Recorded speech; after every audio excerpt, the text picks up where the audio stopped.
Hello, everyone. Good afternoon and welcome to the Soul Food Book Club. I'm Terry Angel, your host, here with our beautiful book club members today, Charlie and Auntie Jean. Hello, everyone. Welcome. And our special member, Michelle Landers, who is the author of the book we are discussing. Who has the book? The Year of Living Miraculously. I think that's what we're doing, right? That's what we're doing. Thanks, Charlie. You're much better than I am. Welcome, everybody. Michelle, thank you for being here with us today. We love having you on here to have these discussions and get some insight from the author. So welcome. Well, thank you. And we're about to discuss chapter 6, which is we are all co-creators. And I would love to get some feedback on what you thought of that chapter. Was there anything that you questioned or anything that you wanted to know about? So I'd like to start there. Okay. Well, I found it really interesting. A few years ago, I would have said, huh? But now I realize that, okay, I'm going to be silly because I was telling Michelle right before we started that I kind of think of us as a blob. If you remember that movie, The Blob, where it was this great big mass of energy, and well, it was material too, but it would get separated from the main blob. But in the end, it all would get back together again. And it's like our energy is, along with God's energy, is this creative blob. And though we may seem separated, we're actually all part of the same mass. And so I think that, we have to, what I got from the chapter was we have to realize that we are partly responsible for what is happening in our lives. It's not just that any God or the universe or fate or whatever you want to call it has it mapped out for us, and we have to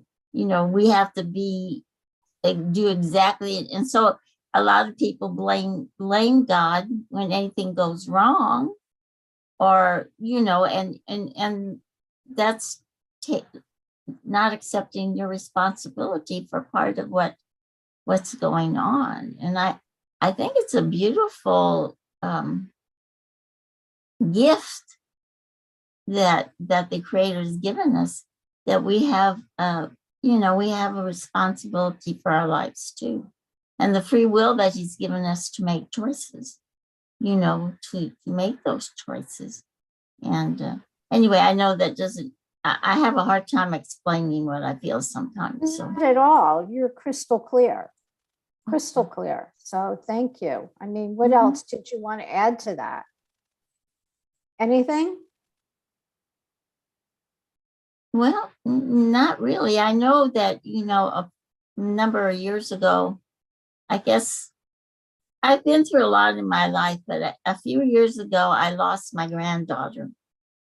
You lost your granddaughter? Granddaughter. She at birth, she was stillborn. Actually, she died before she was born, but anyway. But she was full term and she was beautiful and everything. There was no logical reason. She just didn't make it. And for a long time, I was angry at God, but I can never stay angry at Him that long. I love Him and need Him too much.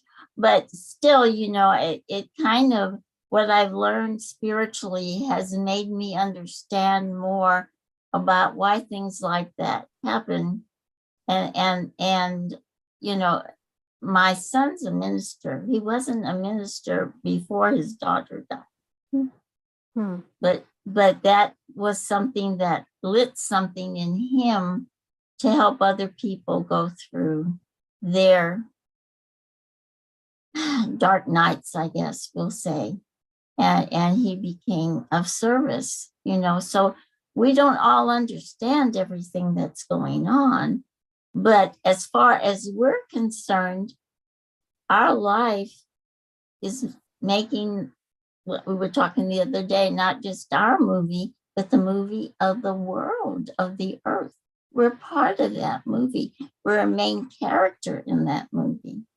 And so, you know, so we have responsibility of being creators too. Anyway, okay. I don't think that was too Christian. No, I love that. And I love what you said. So as a result of that tragedy, perhaps it sounds like something amazing and good came out of it. And yeah, and I don't, and I think you guys remember, I told you the story of somebody in the family whose daughter died, and then, yeah, and the mother started, yeah, so can we take every example like that and find the good? Not always. But the interesting thing is oh God, who wrote? I can't believe I forgot it. Who wrote this? Man's Search for Meaning. Do you know, Terry? Do you remember who wrote that? Oh my goodness. I'm going to have to look it up right now because there's. But what I wanted to say is we don't always see the good, maybe, but there is good. There's a blessing in every lesson. This is something that the angels just had me write about just recently. That even though maybe we can't see at the moment, or even shortly thereafter, we can't see any good that came from it, but there always is a blessing with every lesson that we have in life. So, you know, maybe we just haven't opened up to what that is yet. And a lot of times as I go through things and I look back, do the reflection and step away from it and look back, I can see the perfection. I can see how things had to happen a certain way so that other things did fall into place or open up for me. So I think that everything always has a reason, has a purpose, you know, even though it might seem traumatic to us. And I know there's probably many questions right now, like, well, you know, what about war? Or what about, you know, conflict and things where people are hurting each other? But there's always something in there that comes out of it that's good. And I call those the sandpaper things in life. They shape us. They bring out those smooth edges for us so that we can be changed and shaped into our perfection and into what's beautiful. Thank you, Terry. Yeah, I mean, that's perfectly said. It's in the book. I call that the wild card because we just, I think as humans, we have a need to know, you know, with that ego part of us, I want to know the reason. And sometimes we just won't know on this plane. And I would hope. So what does that do to our perception that we co-create our reality? Or what does that do to our perception of a fair and just and kind universe? You know, that could really shake you up. But it's not kind, and it's not just, and it's not fair.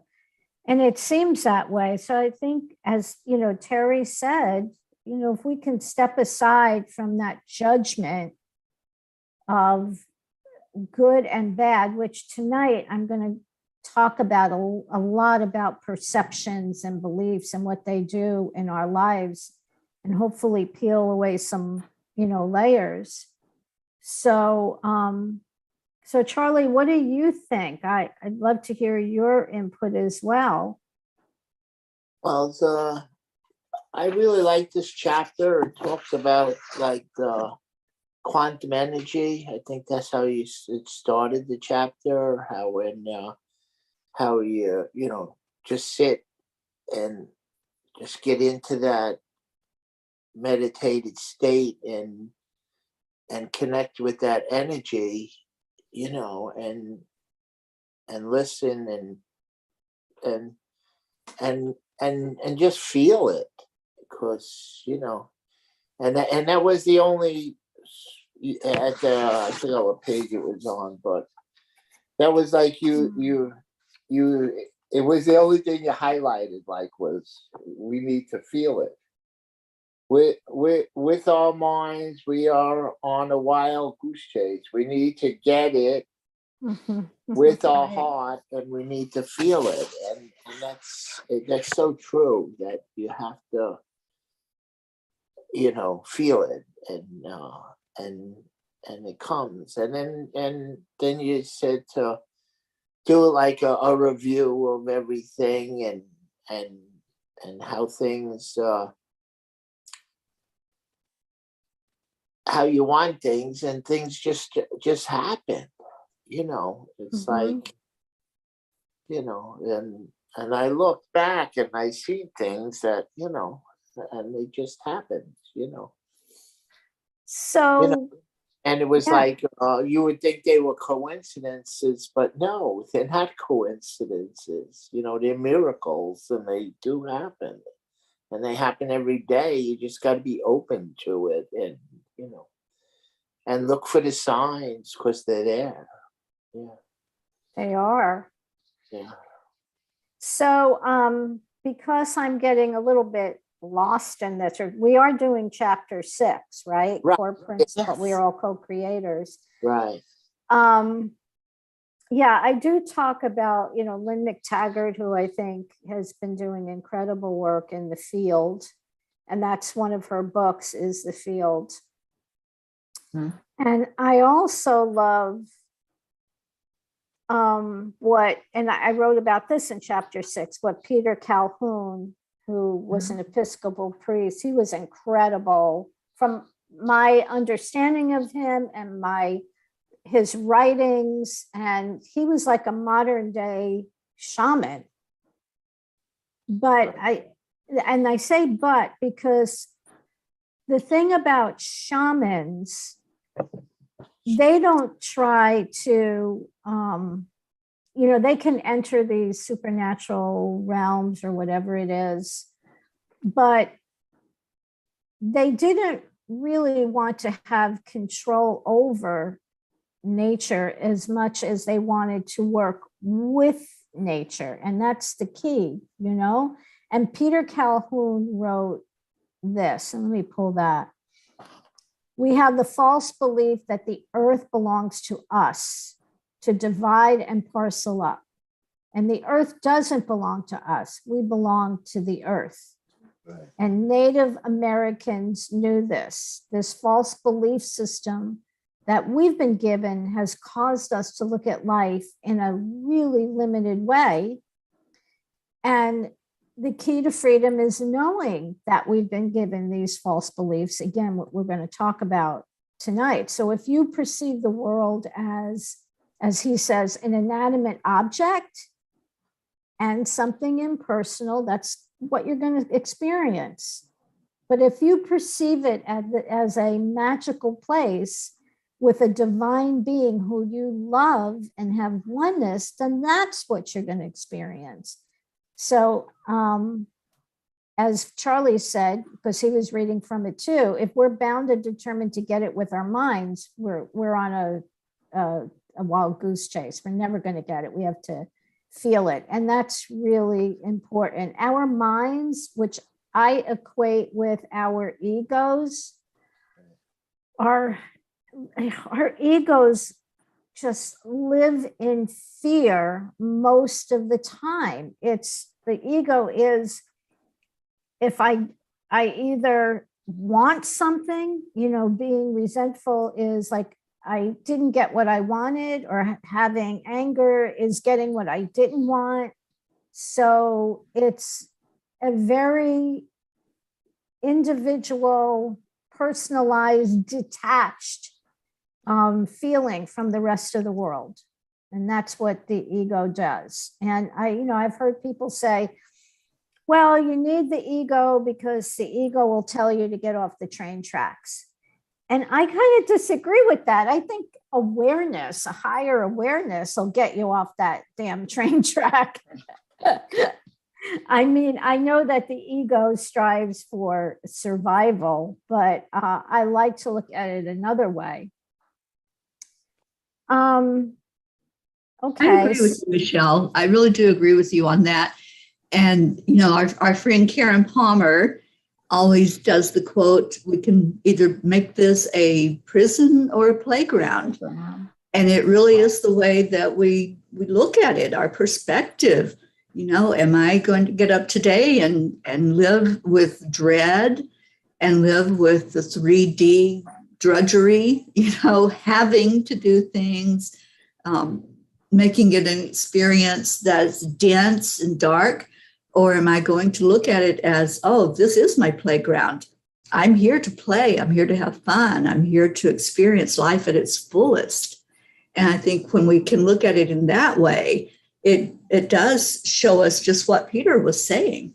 We belong to the earth, and let's just make it our playground. That's what I'm doing. I play every day. Are. I'm loving this thing called life. You are the poster child for that. I so admire you for that. So here's a question that I had at the end of this chapter, which I really love, because a lot of times, really, we say it pretty often, something good happens to us and we go, oh my goodness, which is really natural. I'm not condemning it. But there's a follow-up. Oh, I was so blessed. So if you think that's a blessing from God, and maybe there's another interpretation, I'd really like to take this apart. If something bad happens, then is the opposite, well, I was cursed by God? So can we be blessed by God? So what is our interpretation of being blessed? That's what I really want to dig into.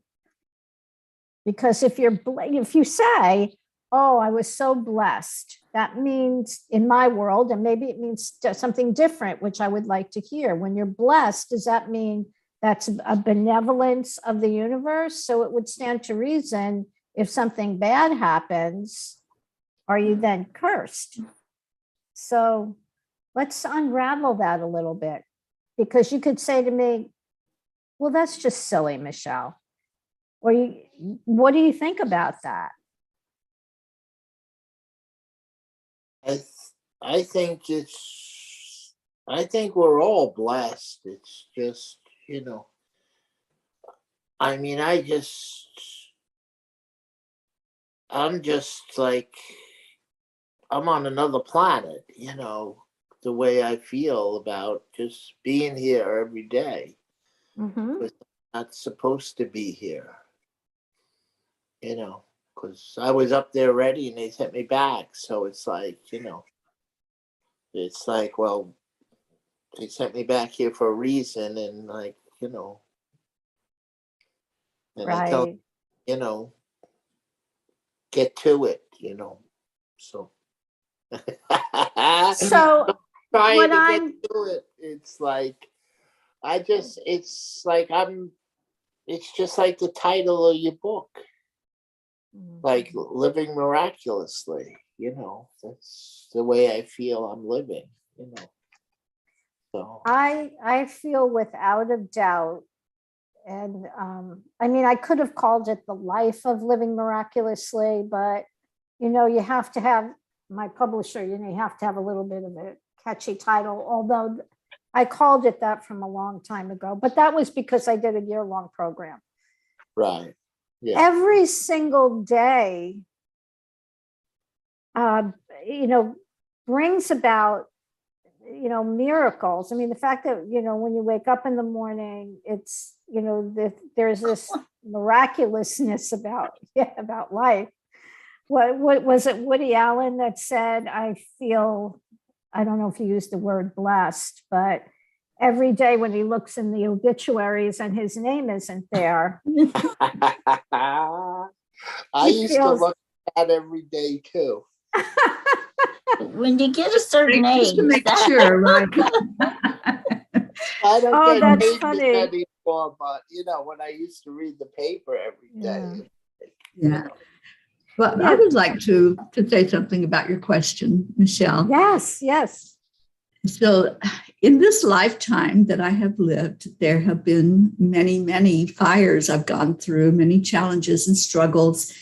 And I remember one especially when my kidneys failed and I was so angry. I was so sick and, everything was like touch and go if I was even going to survive. And I was so mad at God. I was angry and I expressed that anger and I was going into this, why are you doing this to me? Right? Yes. And then I realized, not at that moment, but I did realize later that I was playing the victim and I was seeing that somebody was punishing me. Somebody was doing something to bring about hurt in my life. And it's that victim mentality that causes us to do that, to strike out at a force outside of ourselves, whether that's God or other people or, situations or government, whatever it might be. When we start doing the blame game, we're not looking inside, we're looking outside and not feeling our power and feeling the control that we have over our own life. So I think for me, it was an eye-opening experience to get mad at God and then to realize what the heck I was doing. Wow. God didn't do that to me. It wasn't a punishment. It was something that happened. It was an event, an experience. And when we can look at every experience that way, whether it's good or bad, then we've kind of got a better grasp on the fact that we're not punished, and everything does have its silver lining. Everything does have a blessing to it. And as I was saying earlier, we don't always see that right away. Sometimes it takes time to step away from the situation and say, okay, what do I do with this now? Not why did it happen, but what do I do with it? What am I supposed to do now going forward? That is so right on and such a key. What do I do with this now? And I just want to say hi to Grace that she's joined us. Hi, Grace. Hi, how are you? Hi, good. How are you? I'm very well, thank you. And thank you all for holding space and for continuing the conversation. And I have one question. So what if, because what I'm hearing is, Terry's its story or tidbit was that, yes, she was angry at God. And I'm sure there are a lot of us who have done that. However, what about those who never, or not never, but have not? And I say that because I'm one of those who, I see my sister will be so annoyed with God. She'll be so angry. She's like, God, why are you letting this happen? But I just, what does that mean when you don't do that? I just cannot sit and say, God, why did you do this? What is going on? And they're really angry, like, can we get a little bit of shedding in that? And sorry, Michelle, I still don't have your book, but I'm going to get it. I've been trying to get it on Kindle and I'm like, where is it? And it's only Amazon. And I think at this moment, I'd rather have a digital, but I prefer hardcover, but I can't seem to get the ebook. Yeah, the reason there's a couple of, let me just address that for a minute, and I'm trying to straighten this out. The reason is because I had it with a publisher. My contract was up. I took it back. I requested to have it returned. I wanted to end the contract. When I ended the contract, I did not know that she was going to take it down from Amazon. I thought I would be able to just take it over. And that is not what happened. So now I have to find the right people. And she just sent me the original draft, but it still doesn't look right. And I need someone who can turn it into an ebook for me and somebody who can help me put it back on. But as soon as I can get like a Kindle, where do you live, Grace? Oh, I live in the Bronx, and I've even tried a. I can mail it to you. Oh, great! Because I've even tried a Barnes and Noble, and I have a Barnes and Noble account. Yeah. And I don't seem to. I can send you a credit card. Well, I'll tell you what, afterwards, just message me or something and I'll get information from you and your address, and I'll be happy to mail you a book. Oh, well, thank you very much. And yeah, because I do have books in stock. So, but thank you. But to go back to what you said, so your question was, why don't you feel that way, that you blame God, or did I confuse? Yes, correct. I just do all my life. I just don't. And I don't understand myself. Well, your name is Grace, so. It's a good person, Gracie. Thank you, Auntie. There's the answer. Your name is Grace. Okay, because, and that is definitely what I would call a blessing, because the majority of people, I certainly am one of them. And I wrote about that in the book in the beginning. Like I had said, when I was going through what I was going through as a child, you know, where the hell was God, you know? And one of the things I said in the book, well, maybe he was hanging out, because I was brought up Catholic. Maybe he was hanging out with the Jews in the temple. I don't know. Because I didn't feel that he was, and I always use the word he, and I still gender identify God. And I really, in my world, don't believe that God is a he. I think to label God as any male or female is inaccurate in my world, because it's so, you know, we identify with male, female, and individualization, but God, I'm sorry about the dog who's making a little. That's not a problem, honey. Okay. Okay. We love our little pets. Thank you. So, yeah, I just view God as, you said, like the blob, which is so interesting.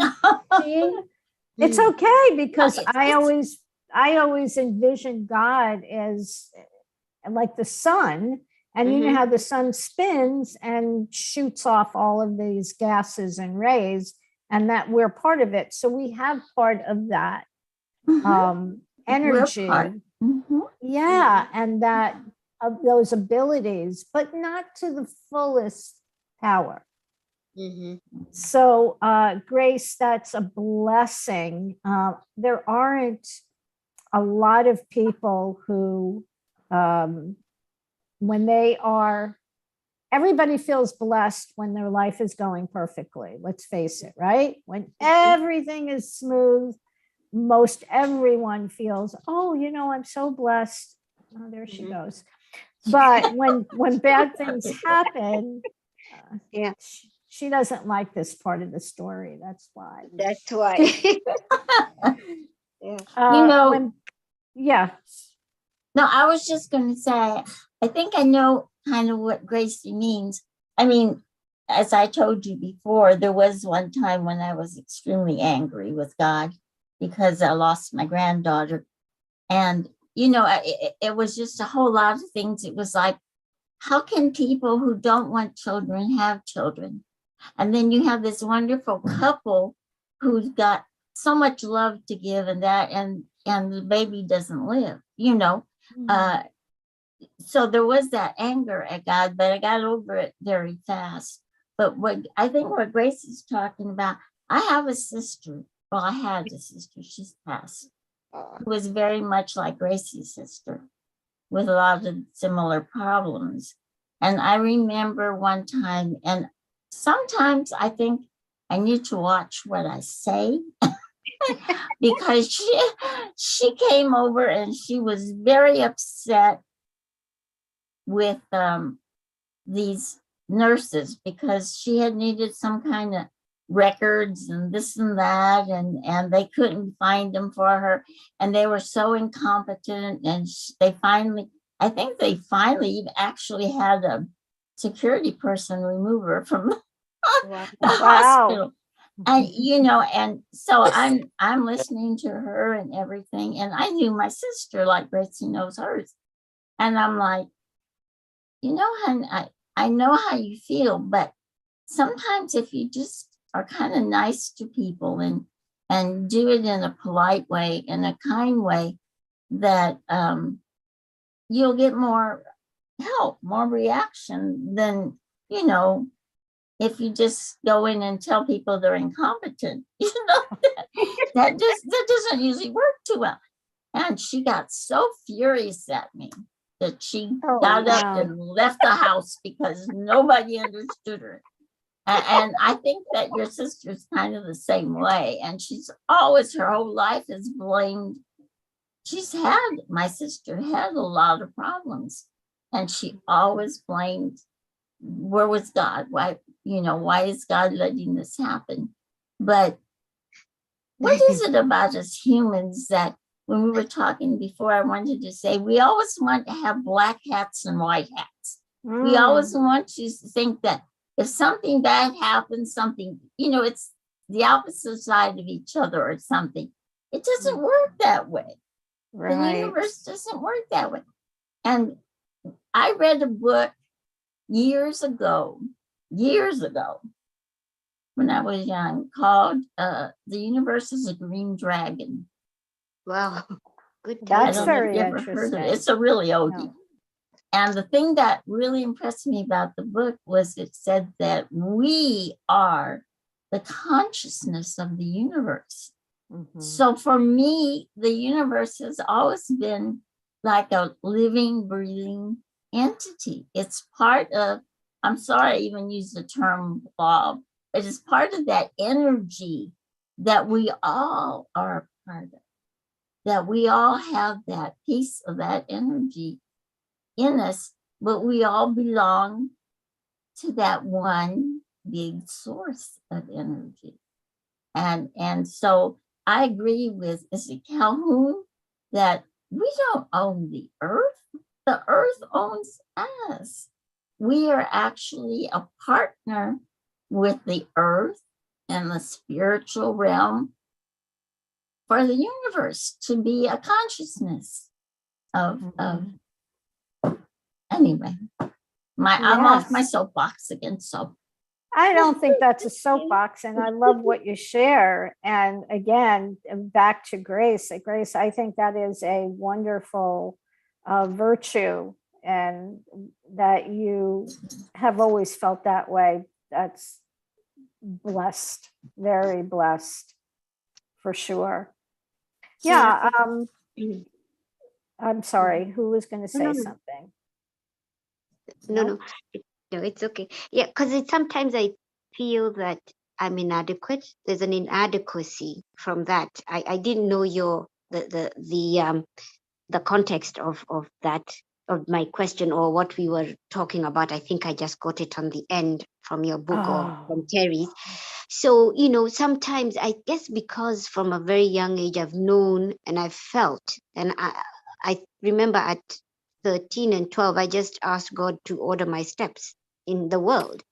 So sometimes, you can feel out of sorts because, or that you're not expressing yourself, and yet you could have different way of expressing yourself when you're meditating. you go deep down, but you don't come out with that. Is that what happened with you? I'm sorry, I'm catching on the What happened with in the book that Terry told that story, or Charlie? Oh, okay. What I was saying, what I was asking, well, I don't know if you jumped in then. I was saying, so when something good happens and we say, oh, I was so blessed. And Oh, yes. then, right. And then when something bad happens, does that mean you're being cursed? Okay. Oh, yes. Yeah. So to be able to always look at life, and no matter what happens to you, as either a blessing, or even to not be angry at God, the divine, the universe, that to me is a huge blessing, to be able to walk through life like that. And I just want to tell you, Grace, not many people have that ability. So you're kind of in the minority. And I go back to your name, Grace. So thank you. yeah. Yeah, because I was many times when I was growing up. I went to parochial school. I attended mass. Well, at that time we really had, I forgot how often we had to go to mass, but it was pretty often. And, as a Catholic, I seemed to get a lot of confusing messages, about God, and that he was benevolent and omnipotent, and he was your loving father, but don't piss him off. That's that was a message we got. We kind of live by the Old Testament God, the fire and brimstone and that kind of thing. Yes.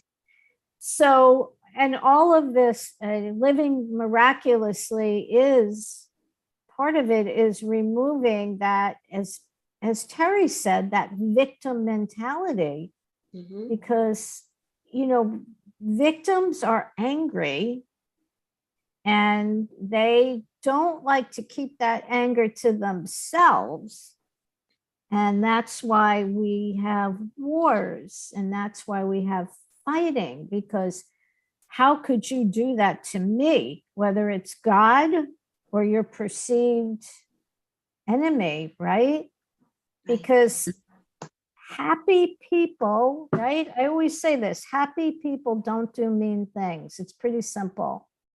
And if you're a victim,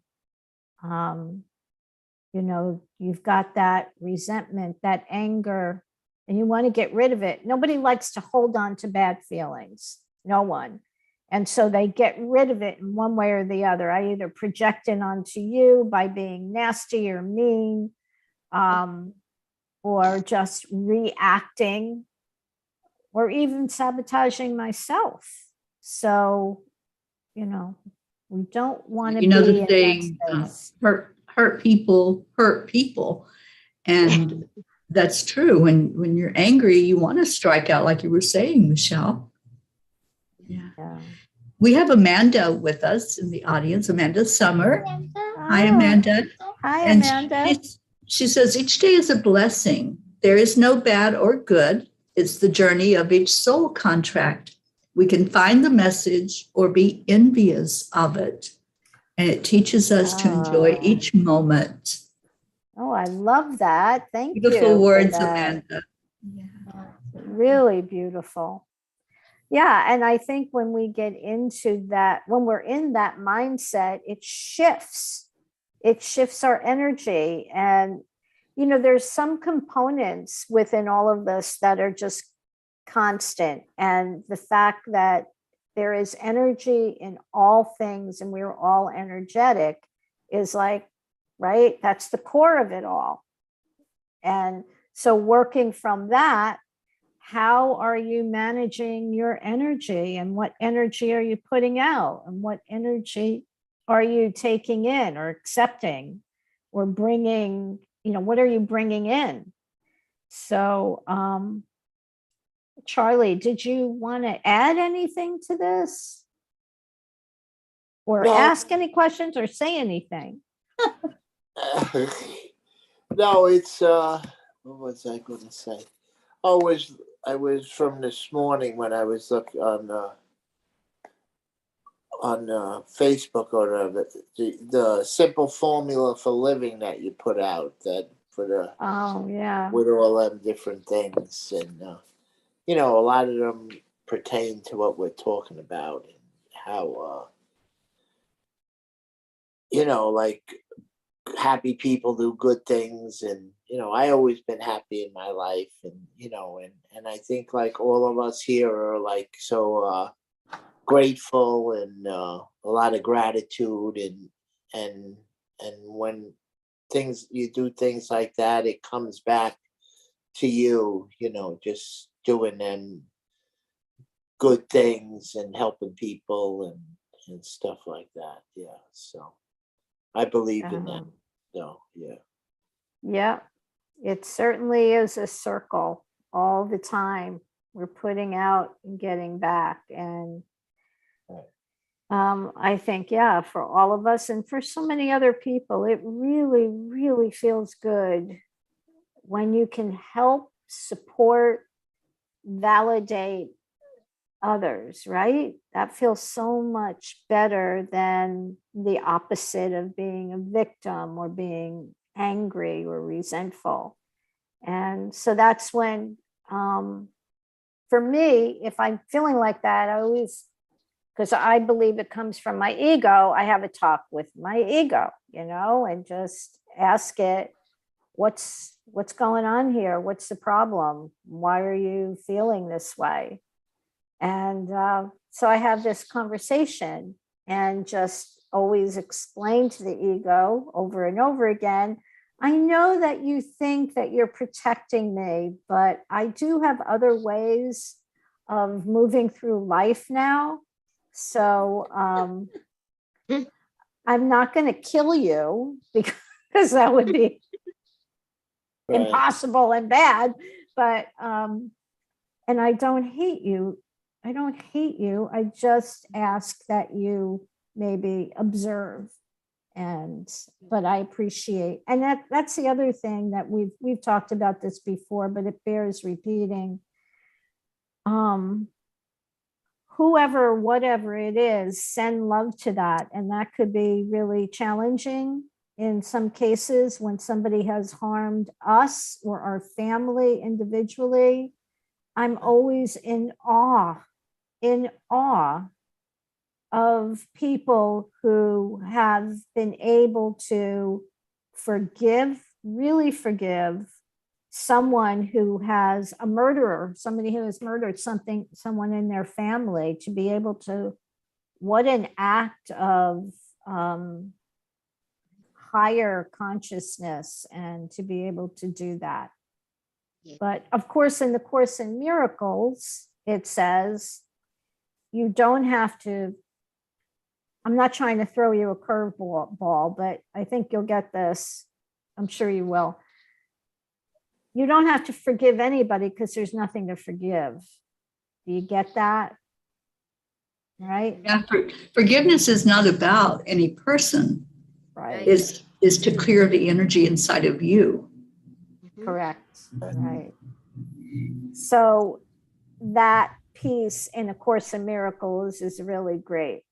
You know, there's nothing, you don't have to forgive your brother because there's nothing to forgive. Right. I think that Terry's given up and trying to get me to stop saying I'm sorry. Oh, she realizes now it's going to be on my tombstone, and she's just going to live with it. So, I used to charge her $0.25 every time she said it, Michelle. Oh, There's no more quarters wow. left in the world.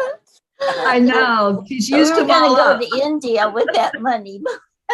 Oh, wow. Wow. But you know what I was thinking when we were talking about all this is why when we meditate, we start with our heart, because our heart is the trueness. It's where the spirit lives. And then we set it up to still our mind, to get rid of all that has been put in there by illusions, by perceptions, by unforeseen protections against, getting rid of that ego. So that's why meditation is so important. It's to wake up that spiritual heart, that spiritual being that we are, and we can see past all of that the world has taught us, and we can find, the peace and the truth that we really need. So that's beautiful. How different would the world be? When I'm in my right mind in the morning, I do meditate every morning. And sometimes I forget to say this, which is also from A Course in Miracles, but it's just, to me, it's really beautiful. The prayer is really simple. Asking God, the divine universe, what would you have me do? Where would you have me go? What would you have me say, and to whom? And I'm just like turning my whole life over consciously to the universe, because I always have, I just said to Terry today, I've always got juggling all these balls. I've got all this stuff going on all the time. But when I can say that prayer, it really it relieves me of that burden, because if I just open that space up, what would you have me do? Where would you have me go? What would you have me say, and to whom? It's like, just direct me. I'm open. And I really, really love that prayer. So, yeah, it's really simple. It's from A Course in Miracles, but and I think it's really a good way to start your day. And definitely will be guided. So are you guys all going to be on tonight? I am. I don't know. Charlie is. Yeah. Gracie? I'm not in the class, but this is the manifestation masterclass. Angels and Yeah. miracles. Yeah. Oh. It's a 6-month class. Yes, I wasn't able to participate, but I may jump on today, and I want to thank you, Michelle, for that prayer, because what it does, it allows you to, because as we always chant and we say, the peace on earth, it begins and resides within us. So when you say that prayer, you're saying, all right, so how am I going to walk when I leave? What am I supposed to do? I always say, I'm here. What is it that you need me, God, to do today for you? So then I take myself out of it, because then I'm able to move in the world and to have the energy that is supposed to go out and attract that which is supposed to come to me, because God works and is all over the place. So I do thank you for that reminder. It's very important, and it's included some other words that I'm going to start saying too. What do you want me to say? What do you want me to do? I just put it into one big ball and say, so what do you need me to do for you today? But simple, right? Yeah. It works. Yeah. Beautiful. Thank you. yeah, it's just asking for guidance. Yes. And I love that. Yes. Yes. Yes. Yeah. Yes. Well, So we have go ahead, Jane, and then we'll close out. No, I was just going to say I'm a Course in Miracle dropout. Oh, okay. I've done it like 3 times, and I never seem to quite get through the end of it. I don't know why, but maybe I'll try another time. Okay. Yeah. Whatever's meant to be in your life will be in your life. I really Right. believe that. And I think if we adapt that attitude, then we don't do any criticism or judgment of ourselves. And it's just like, okay, I'm not ready for it yet, or that's just not a teaching that I need to hear at this time. Exactly. Not everything I've is for gotten further everybody. every time, so Mhm. I'm getting Yeah. there. But We're getting there. Well, we have come to the end of our time together with Michelle today. And Thank I have you. thoroughly enjoyed this discussion. I think this has been a beautiful time together, and the energy Yes. and what has come out in today's message, to just keep on keeping on. Don't go into the victimhood mentality. Really go deeper inside of you and find the answers that are there. And Michelle, we appreciate you being with us. I appreciate all of you, and I love you all, and I thank you so much for even wanting to read the book. It's like, oh wow, people really do want to read it. Gosh, that's that's extraordinary. But thank you. So I'll see some of you tonight, and Grace, if you can get on, that'd be great. Get in touch with Terry because she has the info. Okay. And 6:30, right? We're on 6:30, right? Eastern. 4:30. 6:30 Eastern. Eastern. 4:30 for Eugene. I know. I did the math. Yeah. I have a terrible time with. You can ask Terry. I have a terrible time. But if they give me Eastern, I know what to do. Yeah, I When have they to give be me other times that it just messes me up. I don't know why I think everybody's on this side of the United States all the time, but it's the way your mind works, right? Mm-hmm. So, okay. Yes. Okay, so those of you who joined us virtually, thank you for being with us, and think about coming onto the Zoom call and joining the discussion with us when we come together each week at the same time, 1:00 Eastern time. And we're still working on Michelle's book. We're going to be in it for a bit and really enjoying it. Yeah. Thank you so much. Yeah. And we always end our programs with Namaste, y'all. Namaste, We will y'all. see you later. And Michelle, we'll see you tonight. Yes. See you Bye, all.